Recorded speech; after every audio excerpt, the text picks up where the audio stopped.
On October 16th, the Hope Center, located in Rapid City, South Dakota, announced that they will be closing their services on December 8th, 2023. This is well in advance of the expected date that was in August of 2024. The Hope Center is a nonprofit organization who have been providing vital resources for many individuals living without privilege, living in poverty, and for folks that are unsheltered in the Rapid City area for the past 12 years.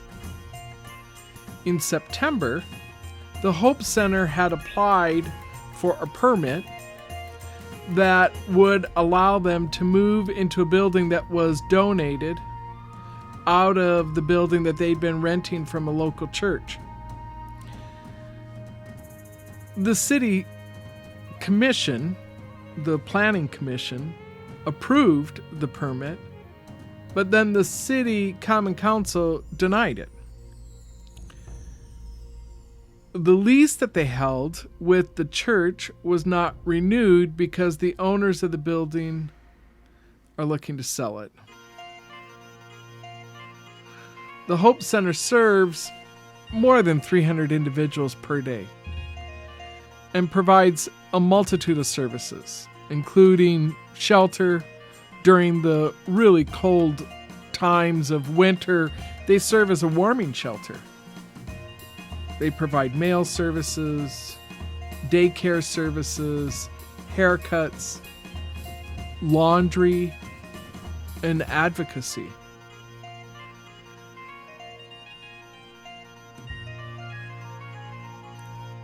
The Hope Center is more than just a place for people to hang out. It is a place of connection. And this connection allows people the space and the needed relationships to begin healing.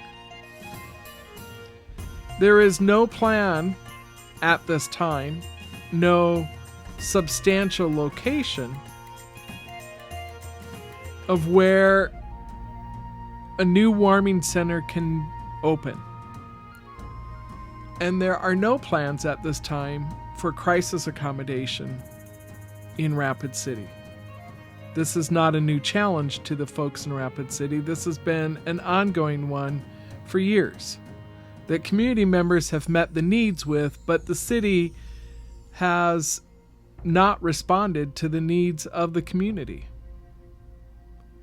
This press conference was held before the city council meeting tonight to share some thoughts from city members, community members, about the weather that is turning frigid and this very quickly approaching closure date of the Hope Center.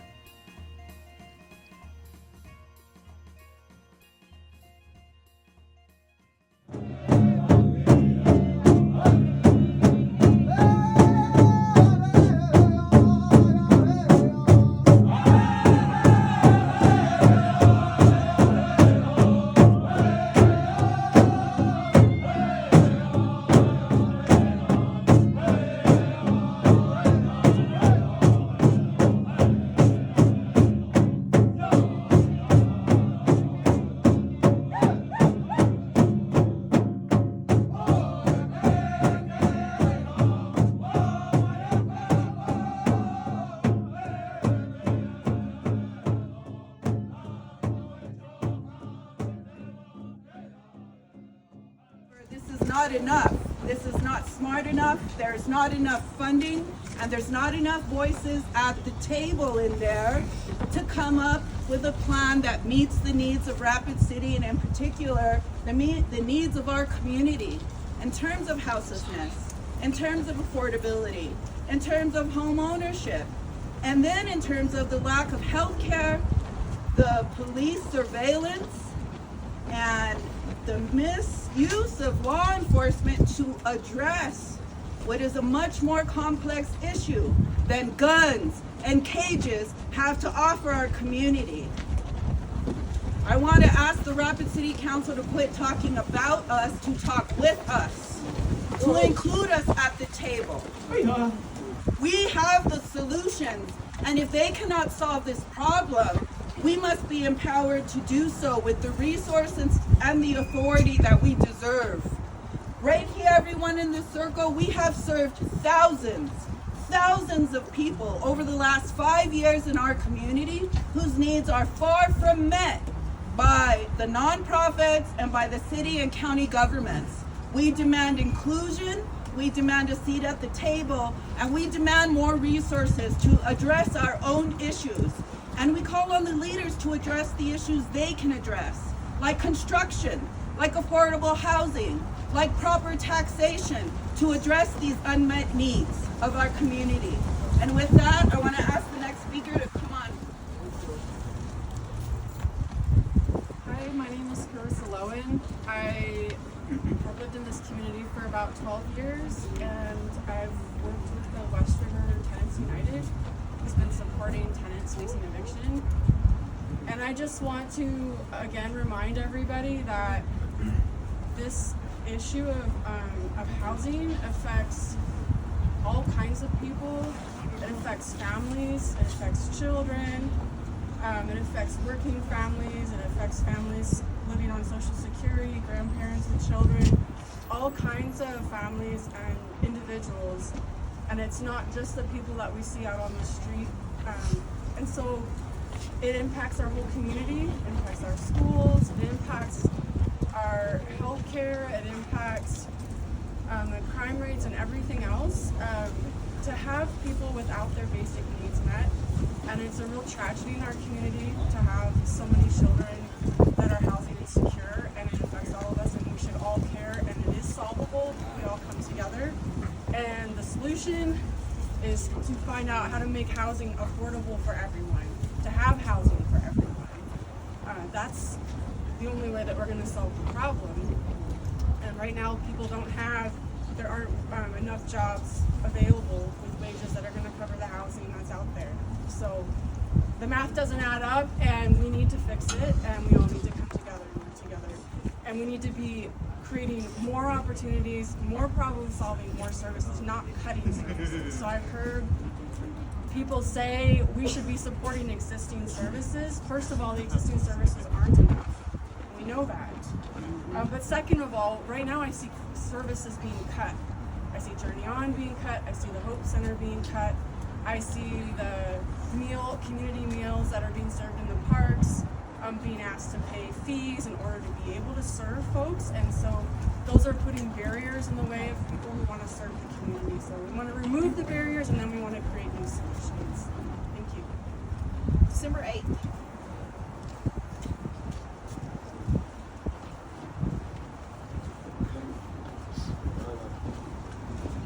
More days of guest services. That's it. Hey, Tiger. Yeah. Thank you, buddy. I can't talk about the Hope Center and not cry, because it's so much more than a mailbox.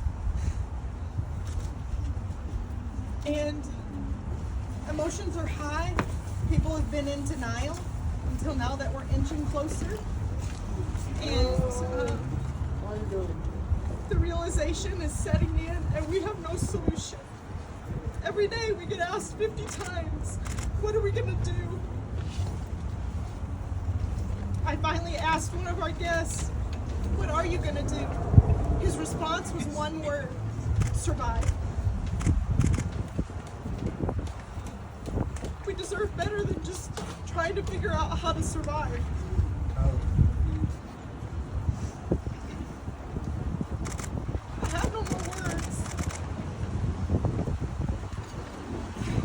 Difficult time.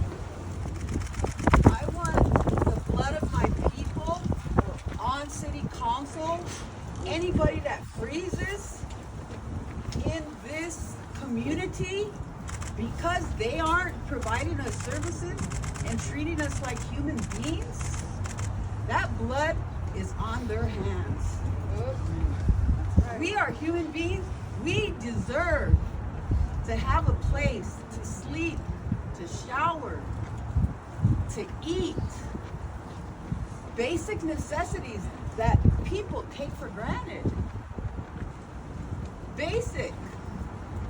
And because these people in there making choices for us in this community, they're making choices for us.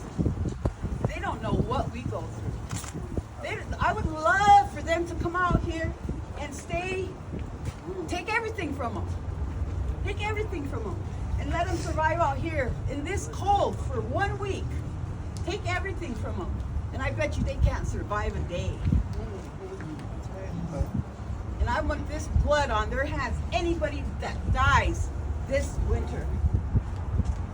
We know that this will take creative solutions, that it'll take a whole lot of people with a whole lot of creative ideas to make that happen.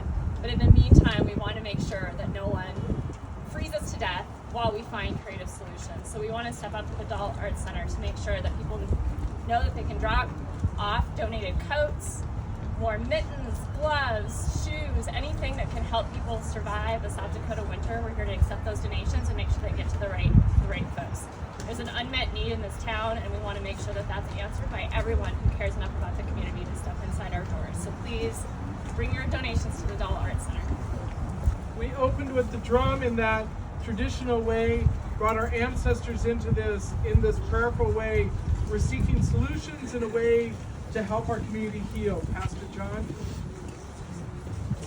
Sorry, my relatives, Pastor John, Vice President of Amidst and Pastor of Boyerton. For many years, we are a children's organization. For the past 3 or 4 years, we stepped into the breach to help our relatives that don't have a safe place to go, that don't have those resources. We've always come to the table to challenge the city, to challenge churches to do what they've been tasked to do, which is to take care of their people. To this day, Boyerton and Amidst have been the only church to ever open up their doors to the community. And that was brought with a lot of pushback by the city. We were threatened with being shut down. We brought along our warming bus because 2 years ago when we had a conversation that it was going to get cold, we would have meetings. So when the time get cold like this, we would have things in place. This year there was no meetings of any kind. With the center being closed down and this cold weather coming and there's no backfill of resources, there's not much we can do. Our warming bus is going to be in effect, but with that, the city has been very, very standoffish with us of where we bring our vehicles to. The city, they asked us to come with solutions to their problems. And when we bring those solutions to the table, those weren't the solutions they were looking for. They asked for these things, but they're just as bad because they're wishy-washy. We get punished when we help our people. We get called racist when we help our people. Those aren't the things that we do as leaders. And a pastor, mayor, all the council members that use that Bible, I challenge them to really look at those scriptures and understand what they're doing, because Tukashala tells us, don't ever mock the sacred. Don't hurt these people. And so this winter, we have to come together one more time as a community. We did it during COVID. We've come together and we've shown the Rapid City community what we're able to do when we have to. And this is another one of those things where we have to rise above all these things that the city throws on us to take care of our people one more time. But it's always hard when they don't want to have this to be a success. The gentrification of downtown, the city defending the businesses more than the people, not giving them a place to stay. If they're going to get rid of some of these places, what are the alternatives? I like the fact of what Sister said. Maybe some of these people, they do what they do in Sioux Falls, have the city council and the mayor comes hang out on the street for a week, see how it is. Because when you haven't had that chance to endure and suffer, the whole world is a whole different place. In order for us to live, we want to live. We don't want to just survive anymore. Surviving is what causes us to go down these dark paths, and out of desperation, we start to do things that we wouldn't normally do. Our relatives are human. It's cold right now, but we come down to make a stand for them, to be that voice for those that can't. So I hope that when the council meets and we all come together, that we can find a safe spot for them where they can be treated with respect and dignity, and not just something so they can get data and get in a massive amount of money to beautify this city, but when we look behind that curtain, we still see how filthy it is because they don't take care of their people. Blihich all my relatives, we have to come together, do what Sitting Bull told us, to put our minds together and see what life we can give to our people. Blihich we do what we can with the resources, but let's keep it together, my relatives. Oh hey, let us pray, my relatives. Botum Kashalawa Kantanka, Lechtai to Kileanakotayo, Lechangleska wa Kankile, Wanahi, Otakuye, Ukihipi, Ota Wichoe, Ota Eapi Washte, Nayafunho.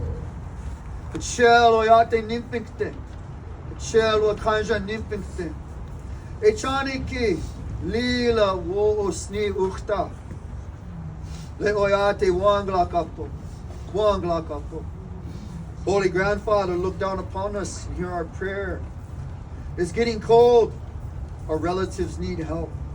Help us to come together in this sacred circle, to put our minds together in one mind, one body, and spirit, to ask for those medicines of that wounds pay and that woksape, that wisdom and knowledge, so that we can help our community, so that we can get away from this divisiveness, to treat each other as humans.